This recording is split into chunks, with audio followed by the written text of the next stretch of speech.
Colegio Jean Piaget, Secundaria.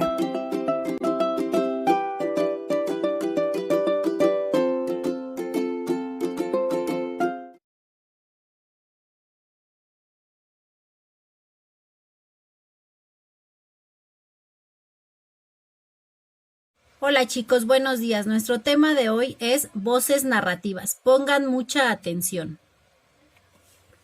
La voz narrativa es aquella que adopta el narrador para contar la historia que el autor trae entre manos.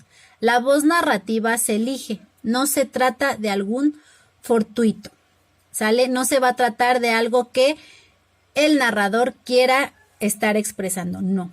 La voz narrativa se va a elegir, pero dependiendo de la historia que el autor nos quiera relatar o nos quiera narrar.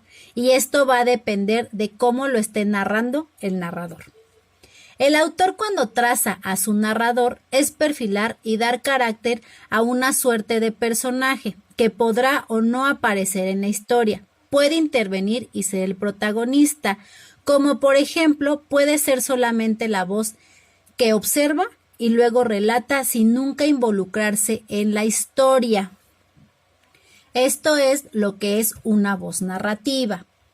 Pero entonces, ¿cuáles son las características? Las características representativas de los textos narrativos es que relatan historias, por lo tanto, la bibliografía y las autobiografías forman parte de este tipo de textos. Debido a esta naturaleza, es necesario un elemento discursivo llamado voz narrativa, es decir, como ya les había comentado, el que va a contar la historia, nuestro narrador. Existen principalmente dos modos de narrar en cuanto a voz, como estos, ¿sale? Vamos a ver que existen dos. Se puede narrar en primera y en segunda persona del singular, el yo y el él. Es como se puede narrar dentro de una historia o dentro de un texto. Es como nos habla la voz narrativa. El narrador va a narrar entonces en primera y en segunda persona del singular, en el yo y en el él. Como por ejemplo, la primera y la tercera persona del singular. En la tercera persona, el sujeto no es quien relata los hechos, sino alguien más que está contando lo sucedido. Y aquí hay un ejemplo en el cual se pueden basar mucho. Gané el Premio Nacional de Literatura en 1970. Él está hablando de Juan Rulfo. Ganó el Premio Nacional de Literatura en 1970. Si se fijan, aquí están hablando de dos personas diferentes. La primera, pues ahí Juan Rulfo nos está diciendo que él ganó el Premio Nacional de Literatura. Y el de tercera persona, ¿por qué? Porque el que está narrando nos está hablando de Juan Rulfo y nos está enfatizando que él fue el que se ganó el Premio Nacional de Literatura en 1970. Es por eso que aquí se van a caracterizar. Puede ser en primera persona que el que esté escribiendo lo cuente o el narrador sea parte de esta historia, o en tercera persona, que él solamente vio y nos está relatando lo que pasó y lo que vivió. Bien.